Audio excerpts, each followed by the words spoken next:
Hey guys, on this episode of EdTech, I'll be joined by Mike Tomei, Ernie Bailey, and Rob Raspberry as we talk about experience centers and peer reviews. All this and more on EdTech. The network for the AV industry.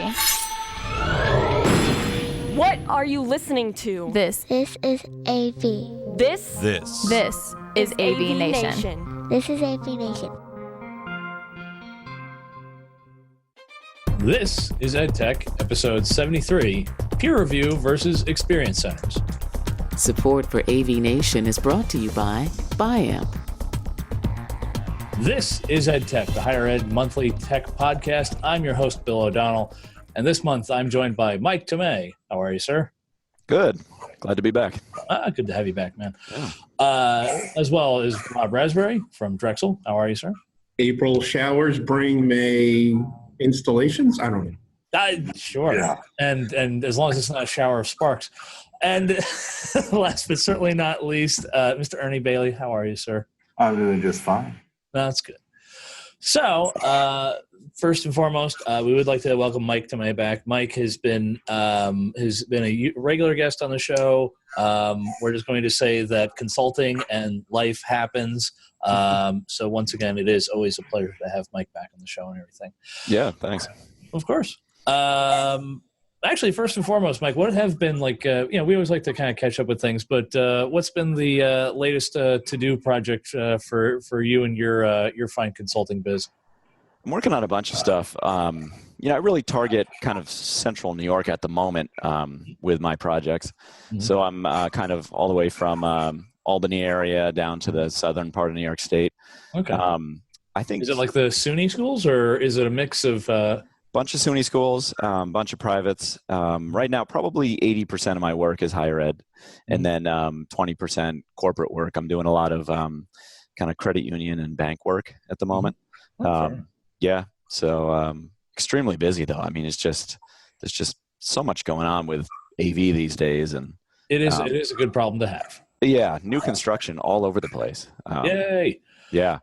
Actually, if anything, from an install perspective, I actually get more fun out of new construction rather than renovations, just because new construction, it's kind of like, well, okay, there's a change order involved with this, but at least it's like, okay, there's ways to adjust this, as opposed to renovations where it's kind of like, yeah, no, you can't go into the floor below. Why? Because there's still, you can't do a core drill there right now. Why? Well, class is in session. Okay. Yeah.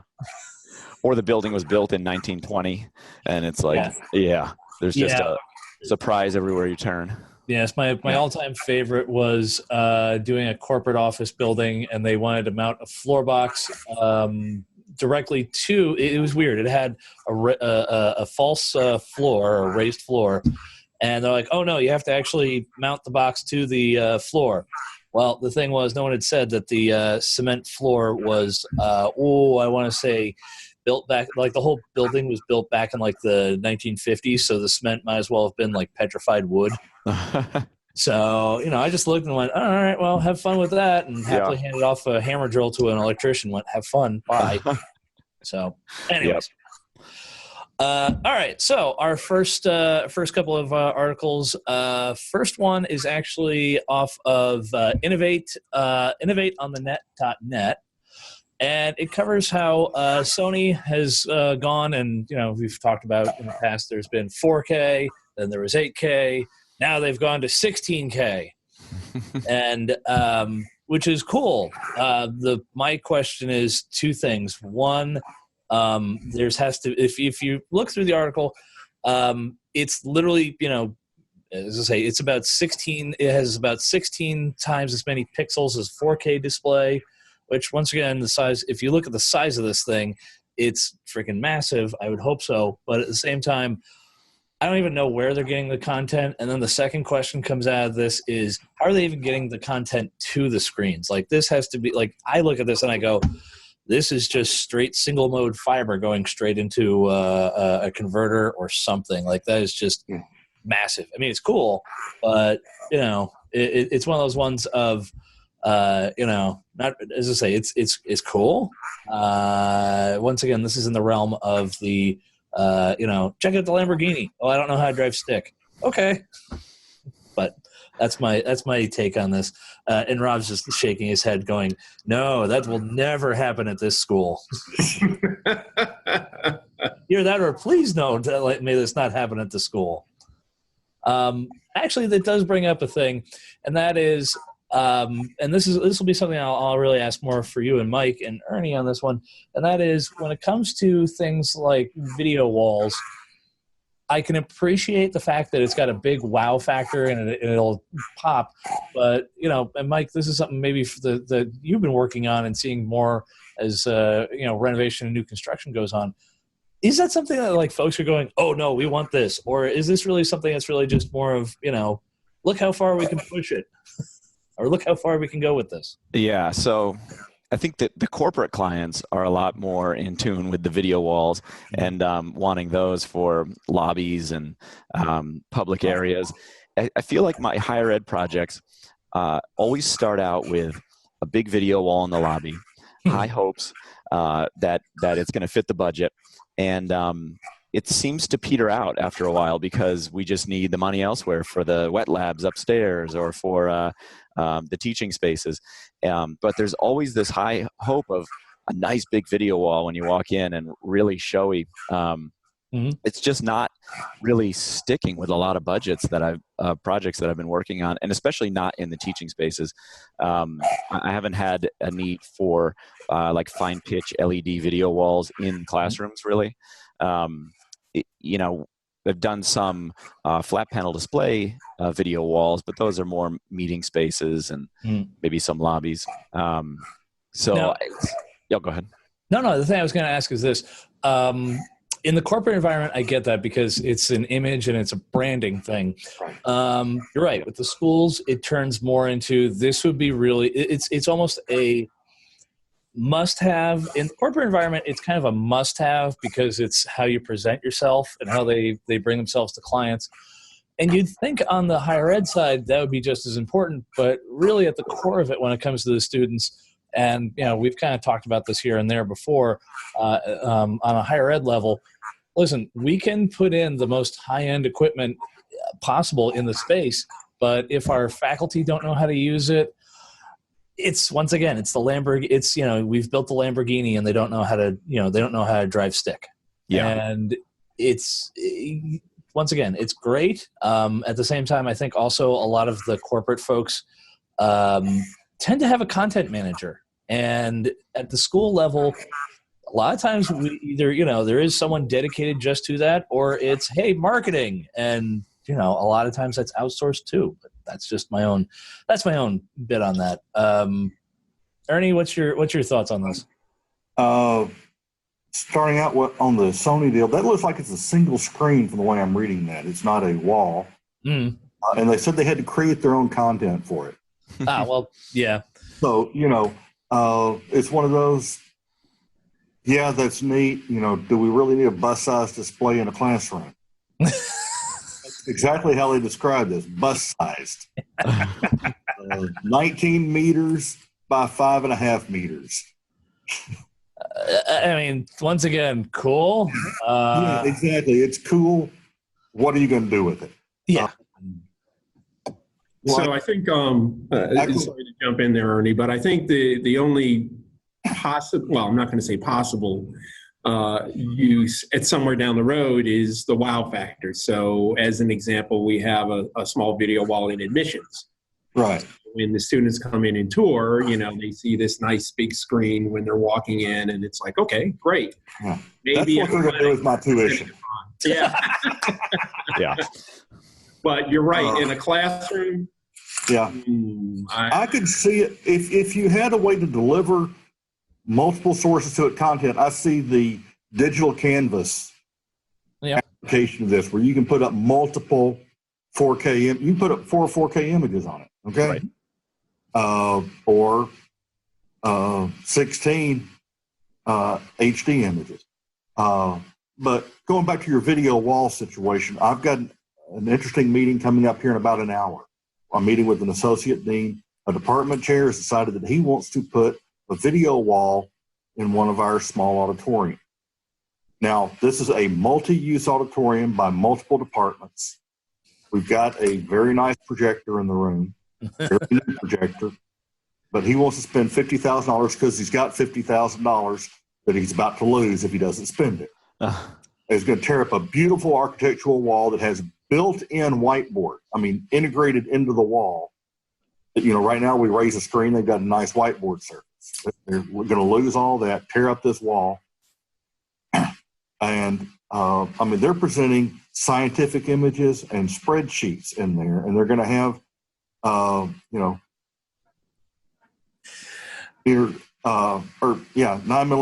bezels, but 2 of them at each point. So 1.8 millimeter gap doesn't sound like much, but when you start looking at it, on a 3x3 wall, tic-tac-toe board. Yeah. And it's not going to work with numbers or very intricate scientific images. So what I'm telling them is, if you're after the brightness, I can put in a basically 200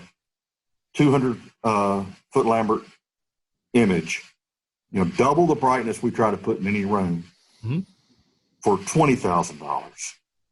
The same size as the video wall, which is 4 inches larger than the current screen. Okay. You're not getting a bigger image with the video wall. No. You can tell all your colleagues you have a video wall. I think that's where this is going. Like I said, this room is used by multiple departments. He uses it a couple hours a week, but he has not talked to any of the other users. We have a committee system that reviews any, shared space technology. He refuses to come to the committee that I'm on, discuss this. He's just decided he's going to spend the money. So I'm meeting with the associate dean and him, and probably my boss and maybe an associate provost at 10. Now, actually, Ernie, there is one thing kind of bouncing off this for a second. With when you talk about, are you adding an additional projector, like stacking a projector, or are you talking about getting a whole new brighter projector? I'm talking about a brighter projector. Oh, yeah. All right. A laser. I've priced it. We've got the same projector in a couple of the rooms. We know it's a good projector. Mm-hmm. We rely on it. Don't stare directly into it. Right. It's a 15K laser. Okay. Yeah. That's 139-inch wide image. Mm-hmm. We'll be projecting, HD, not even going 4K with it. But his video wall was not going to be 4K either. It was a single input video wall. So while there are 9 displays, you could only send one signal.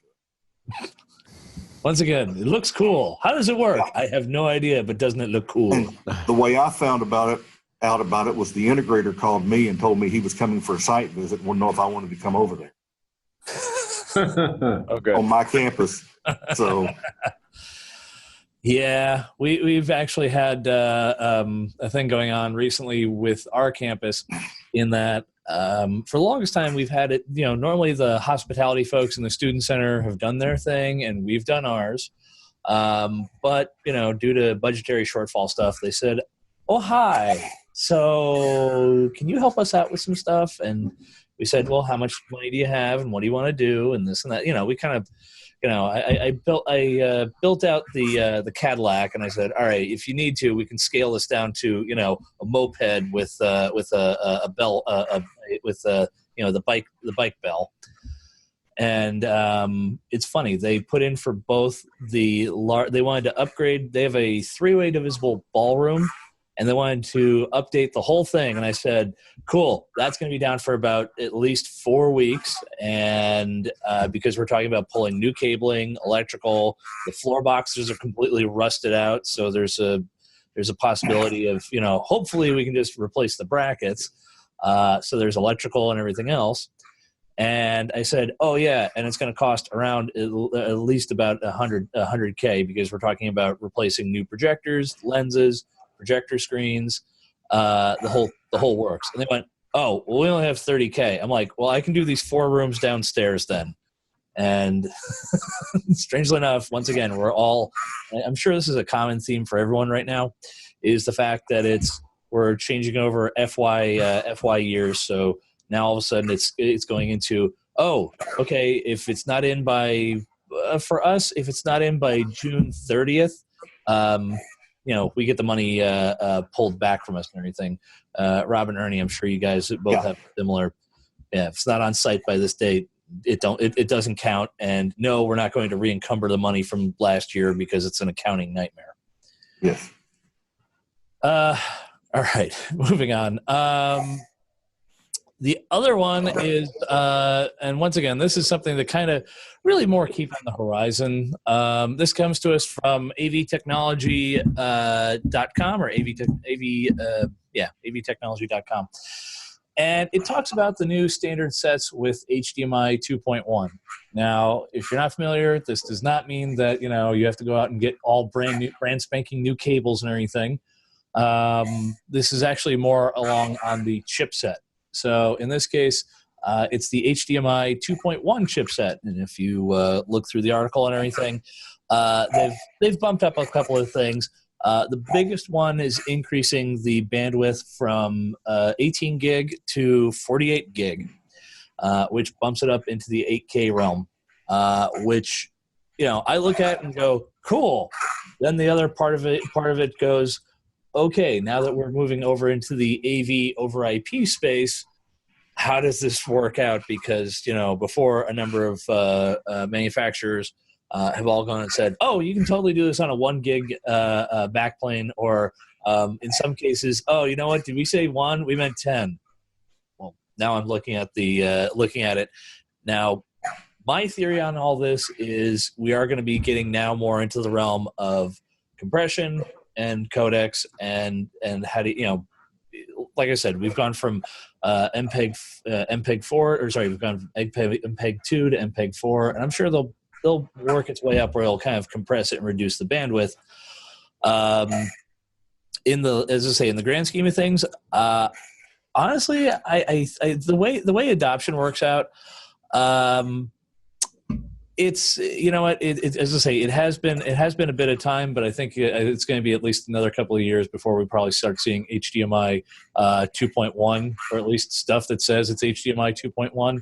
I mean, if you look at any of the displays now, just now you're starting to get displays like, we have NECs. The first port usually has HDMI 2.0.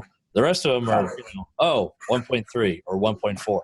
So I think it'll be one of those kind of rolling things. Gentlemen, thoughts? I'll jump in. So, like you said, it really hasn't affected us at the moment, especially in kind of higher ed or commercial AV with 2.1. But it's interesting that going back to the resolution discussion, so this 2.1 spec says that they can get 8K down the HDMI cable, and then they were making mention of 10K, but who knows what kind of frame rate or what they're doing or compression on that. But it really hasn't. I mean, we're just kind of jumping into 4K in higher ed, so I mean, 8K is pretty far on the horizon for my projects, especially. So interesting to see that they keep pushing it ahead, but not really affecting me too much at the moment. Well, you know what, Mike, this is what I'll ask you. And it kind of does affect it. It does affect you in the way of future proofing. So when you're going in and like saying specking cable and everything, like right now, what's your minimum? Like, what's the minimum level cable that you're specking? Like, for us around here, most of the time it's shielded Cat 6, or if there's not a whole lot going on, we usually just do 6A. So. Yeah, shielded Cat 6 in projects for future proofing. I mean, to future proof a project that's going in right now for to be able to handle something like 8K later would, I mean, probably the room is going to be ripped out by the time we're really looking to do 4K or 8K, sorry. So, but yeah, future proofing for shielded Cat 6 in there and that sort of thing. Yeah, that's a definite in projects. Ernie, Rob, you guys just say fiber? Yeah, I mean, we're playing with the idea of fiber, but really we're sticking with Cat 6, shielded Cat 6 in any of our spaces. That seems to handle anything we can do. Like Mike said, by the time we get around to 8K, we have real 8K content and displays. We're going to be replacing walls and floors anyway. Yeah. Buildings. That's what I'm thinking. We are, putting in 4K infrastructure, even though we're not seeing much content. It's just easier to do that. Well, you don't want to see a pie. You don't want to see a pie chart in 4K.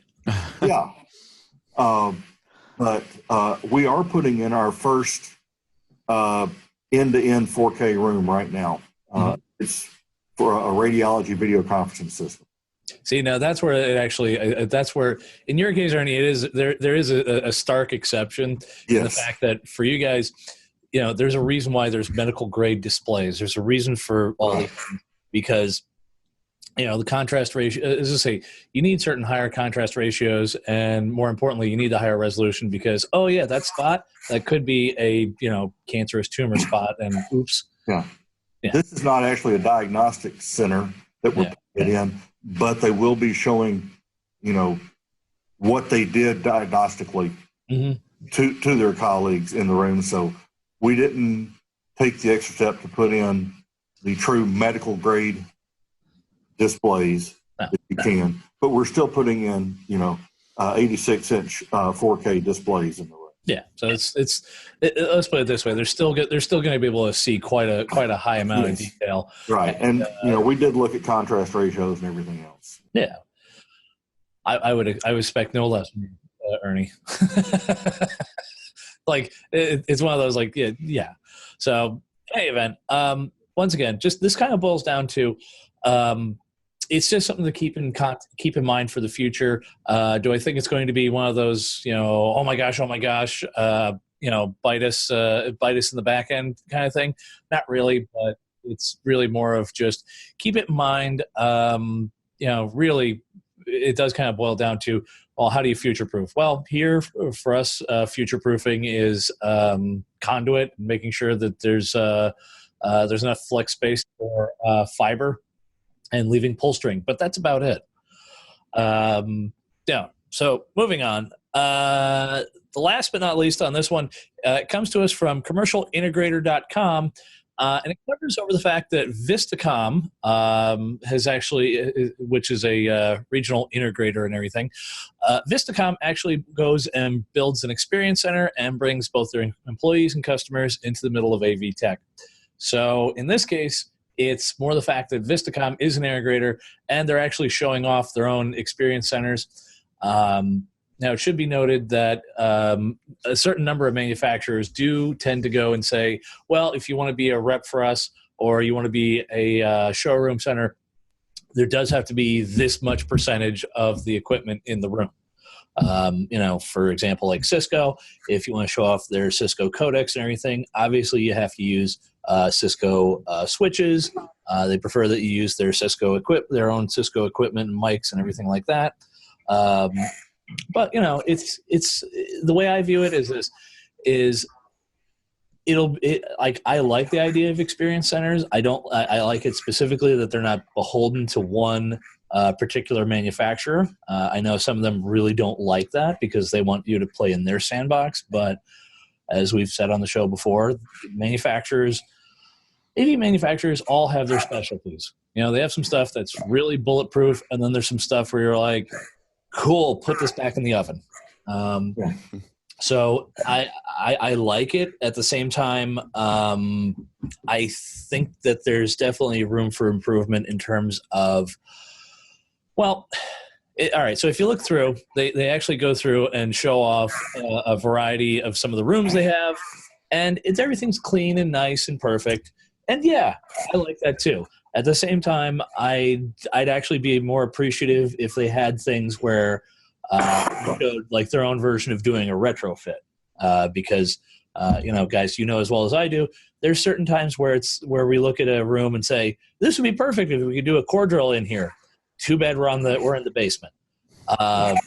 And there's ways where you can show off, like say, like Legrand and a couple other companies all have over the floor raceway mold and everything. Is it the prettiest thing? No, but at the same time, a number of these rooms we don't always have the budget. We don't always have the budget that we like. We have the budget that we're given.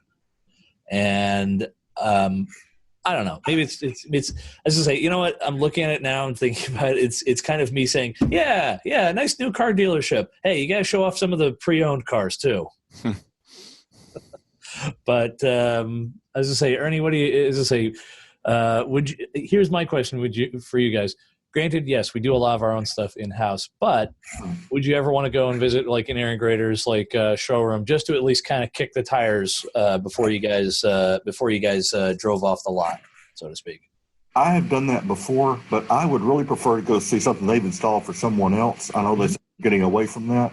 Mm-hmm. I would rather see and talk to a customer at the same time. You know, did you get what you thought you were getting? Mm-hmm. How did everything go? And what I found is that most integrators that have time to do their own conference room mm-hmm. aren't that busy for a reason. It's a good point. No, you're right. The client sites are kind of a little bit, I think it's a little bit better because in the regards of you can actually talk with someone who's dealt with the day-to-days.